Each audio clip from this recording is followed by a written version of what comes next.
tight ends. Obviously, Mike hasn't been practicing, but his progress and what you can do with him, and then just how the overall group's looking. Yeah, going into this fall camp, it was a big seeing the steps behind Mike and seeing Mike's steps as well, because Mike needed to take some leaps as well. But wanted to see where TJ was going to be growth-wise, and obviously our young guys. We got 3 freshmen that are on scholarship that are we feel really good about developing down the road: Charles Finley, Traylon Davis, and Victor Wickstrom. But so Mike, from a mental aspect, is taking a great step, and from leadership. I mean, that's probably the biggest difference between Mike O last year to this year. Number one is probably leadership, and second would probably be strength. He got a lot stronger this offseason, worked his tail off with Coach Mike Joseph. But from a leadership standpoint, has taken great strides. And then behind him, I'd say TJ Banks is the biggest thing with him from the jump, and we talked about this in the spring, was consistency. He's shown strides in that as well. Physicality, like, he will stick his face in there. It's just now it's a repetition game. From a mental standpoint, his preparation, all that stuff has improved. Still working on those things, but definitely improved, and it showed up in practice. Probably taking more reps than he's ever had now, which is a good thing. That's one of the things that we want to make sure is create some depth. And those 3 freshmen, they got a bright future. You know, Charles Finley, who came in at 210 last year, he's up about 222 right now. So he's put on 12 pounds. That's what you want. You want that steady gain so it lasts. And again, he's going to have to make continue to make leaps in that area. But again, he had that lower back issue in the spring and missed a lot of time, but very talented young man. Traylon Davis is he's who we thought he was when we signed him, a physical guy, road grader.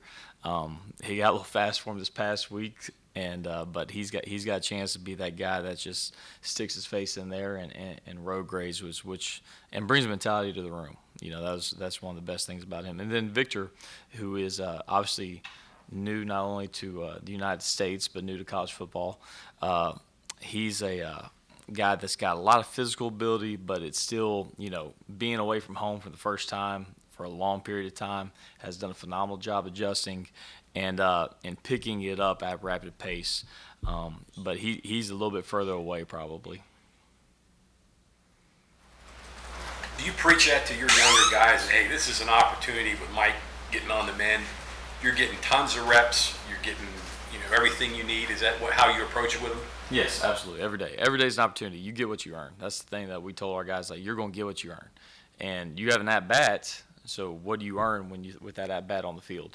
And even like a young guy like Eli Archer, who walked on from Huntington, when he gets his at-bats, make them count. He's not going to get as many reps as those guys, because right now we're trying to get ready for Maryland, but it's the same deal. But yes, and all the guys have taken this as a growth opportunity. All the guys know, again, one thing that we preach in our room is ownership. Own who you are, what you are, because you can't lie to yourself. You know what I mean? Because then if you do, you're never going to grow as much as you can grow. So we're looking at this as a growth opportunity, and in our room, we're very blunt with each other when it comes to what this is on film. Is it tough? Is it not? Is that correct? Is it not?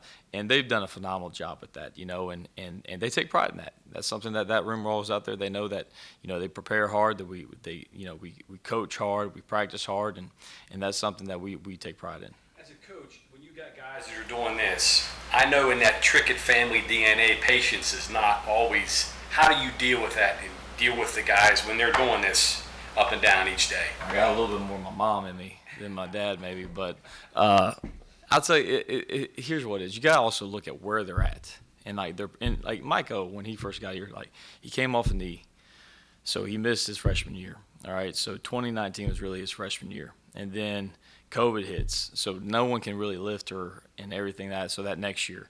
And then, he has a little bit of a deal this year. But again, what's the growth? You know what I mean? One thing I talk about him getting stronger. Well, that's because he couldn't lift with his knee his true freshman year. So his path is different, same as Banks, and then same as Finley, and same as the rest of the guys. But, having essentially 2 juniors or sophomores or however they're classifying them now, and then 3 freshmen. All right, because all 3 of those guys are essentially freshmen. You know what you're going to have, but that's where I told them in the room, I'm excited about what we can be. I'm not satisfied with where we're at. I know what we can be and where we're going to be, and we're going to get there, but have an urgency to get better now to get to that spot sooner. And then if we get there, we get there. But as long as we're pushing and maximizing it, then I'm satisfied. But no, it's the meetings sometimes get fun. Laughlin missing this time, how much does that hurt? I mean, can't help. But do you expect him to be ready once the season goes? He's out of the boot right now, moving around. We expect him to go full speed soon.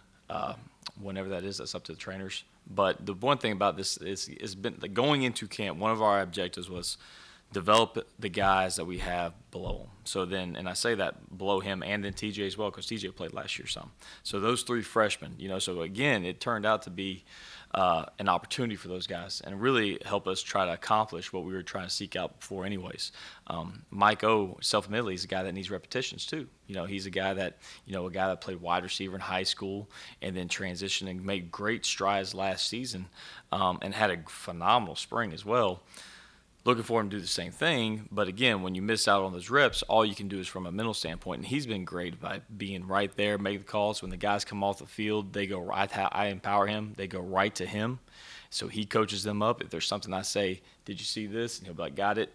I say, hey, did you see that? And if he didn't, I'll say, I'll correct. I'll make sure he understands it. Then he gets those guys aside and he coaches them. So it allows growth in the leadership aspect as well. So that's going to pay off dividends too, where maybe we might not have as much as he's out there repping. So we look at it as all right, so here's where we're at. Let's make the most of what we got. Travis, can you take me through the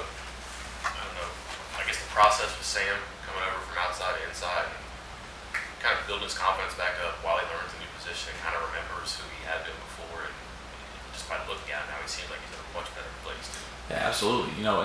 And one thing I think Sam did is Sam, whenever you put the work in, it shows. And his work ethic is one of the best on the team. And when you got a guy that comes in and then takes ownership of like where he was and who he was and knew what he had to work on, that growth shows up. And Coach Parker's done a phenomenal job as far as in creating that environment for him to be able to do that. He has tools to be able to play inside and outside, and that's what makes it flexible too, because now you have a depth plug whenever you need it. But he gives you that dynamic again when you got guys like Winston Wright and Sam James in there in the slot that can go on guys typically who cover in the slot can't go as fast as guys on the outside. That helps us. That's a positive for us. So he's actually worked at it. He's one of the biggest steps I'll say for Sam too. And again, Coach Parker has done a great job of facilitating this. Is his toughness has definitely gone up. His willingness to stick his face in there, and I think that's got a lot to do with strength. He works his tail off down there with Mike Joseph, and his confidence level to be able to go in there and mix it up with those linebackers and bandits and anybody that drops from the boundary, and he's not scared, and that's a growth thing. And so I couldn't be happier for him and more proud of him. Was he in a bad spot before? He's in a better spot now. Do you just have to take a step to the side and remember 2019 for him? I don't want to put a false spin. No, absolutely. No, I think 2019 it's just like anything. Like when you have success as a freshman, all right, you got to really look at the truth. All right, why did we have success? Did we see what, he's stronger now than what he was back then. So when he gets press corner now or press safety now compared to what he was then, he's got a lot more tools and a lot more stuff to work with, so to speak. You follow me? So he's a guy that, I don't want to say he's in a bad spot. He's a guy that took ownership of, all right, what he needed to work on, really looked at himself in the mirror and then applied it, took a plan that was put in place by the staff, by the strength staff, and has applied it and worked himself into that position where he can go out there and play with confidence. And so I don't ever think he was in a bad spot, but I think he was in a spot where now he is much more comfortable because he knows exactly who he is and how he needs to be and how he needs to prepare. One of the focus for tight ends has been on throwing them the ball, but the other part of them, getting them working with the tackles, the running game, where is the progress in that? You feel like maybe that's improved as much as some of the other areas you've been talking about? No question. Dante mentioned earlier about how like each unit, and I think our physicality overall as an offense has improved. I thought it improved last year, but it definitely has improved. And the communication, and really like self-evaluating. All right, again, self-evaluation is one of the hardest things you can do. and being truthful and honest with yourself. Like, okay, what do I need to improve on? What do we need to improve on by position as an offense, in a run game, in a pass game, protection-wise, whatever it is. And then, okay, let's talk and have these conversations, and where can we be more efficient? How can we structure it, put a plan in place? And in all these aspects, whether it's been, communication with the run game, whether it was physicality, whether it was catching the ball, whatever it was on offense, pocket movement for the quarterback, there's been high emphasis from day one of January, right after the season, of, all right, here's where we're at. Let's put this year-long plan in place. And then each phase of the year had an emphasis. And now we're here to this point, and communication with us in the offensive line has been one of those things. And then, but also, in the protection game and in the routes. And so, and the same thing, every skill player has a ball drill circuit that they have to do, whether it's receivers, tight ends, or even running backs. So, that those things have been put in place, and we are seeing dividends pay off. I think, like when Dante said that, you feel good about it. Now, obviously, it's untested, and we do feel good about what we see every day, but we haven't seen just a base defense that lines up and stays still, and they're here. Like, we were watching some film of some teams in some other conferences, and our guys like, dang, coach, that's easy. Like, well, I mean, it's easy to see where we got stuff lined over, but that also helps us too, because we see probably the worst case scenario, worst environment imaginable, like on Armageddon. That's what we see sometimes every day, but it helps us. Iron sharpens iron. I'm curious, Dante, I'll ask you, what's been the challenge facing that defense when you got to block them and move the ball down the field?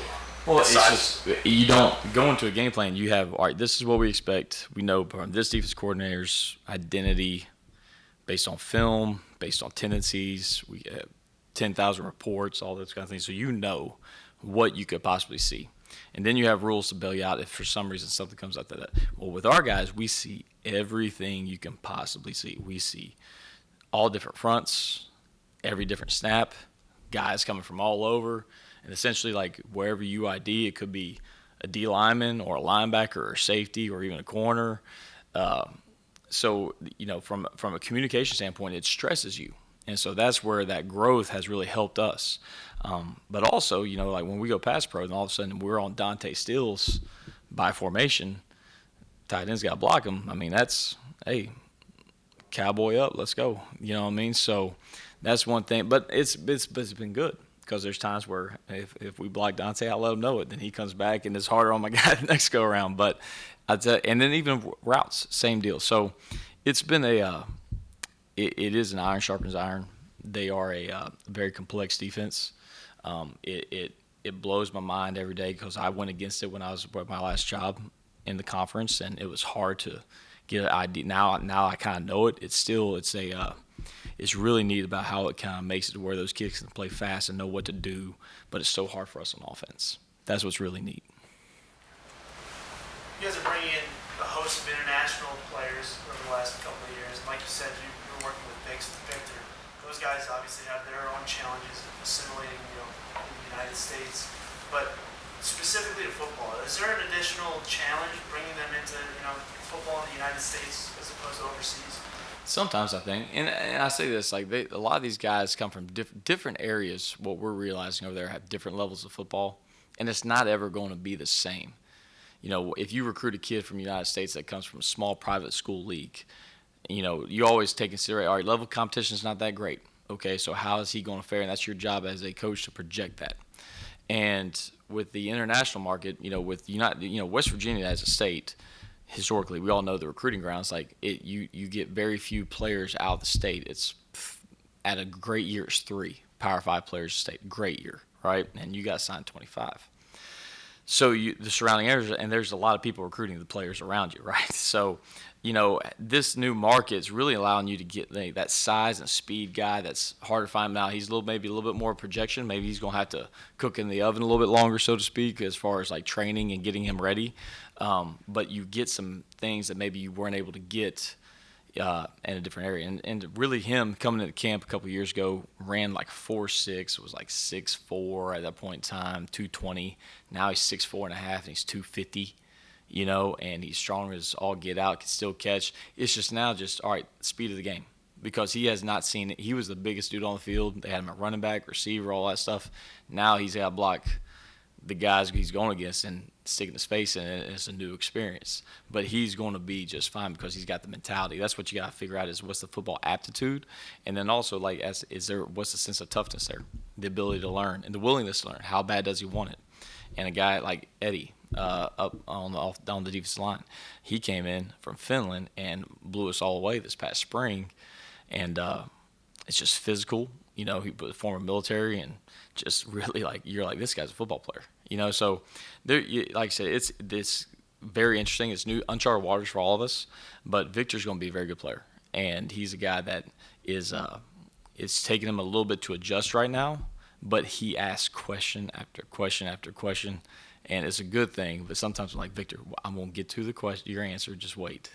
You know what I mean? So, but it's he's very direct. I know it's Swedish. He's very. How's your arm feeling? It's sore, coach. Hard to get full extension. I'm like, all right, good. Appreciate it. You mentioned West Virginia as an area for producing individual players. Seems like over the last 10 years or so, it's really gone up. I mean, why is that, and am I right about that? You are absolutely right. I was actually talking to somebody about that in the profession, and we're all like, what the heck is going on here? Because it wasn't that way back when I was in high school here that much. We had a couple guys.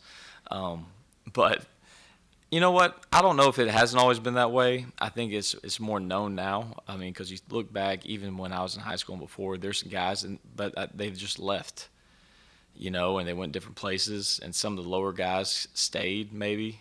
Some of the upper guys stayed. But, when we go back to like Quincy Wilson, he stayed,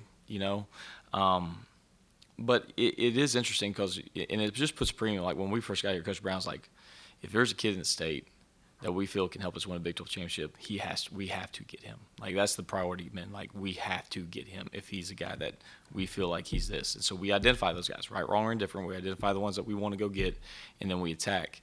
And it's critical because those guys end up being, like they want to be here, majority of them. You know what I mean? And they want to put on for their state and put on for their families, and there is a pride here. I mean, I moved a lot as a coach's kid, but when you come here, it's just different. Went to school here, like I told the guys, it's just different.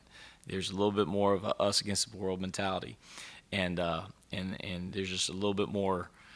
I don't know. When you hear Country Roads, it's just different. So at the end of the day, like, I agree with you. There's been an uptick in talent. I think elite Power 5 talent. What that attributes to, I don't have an answer.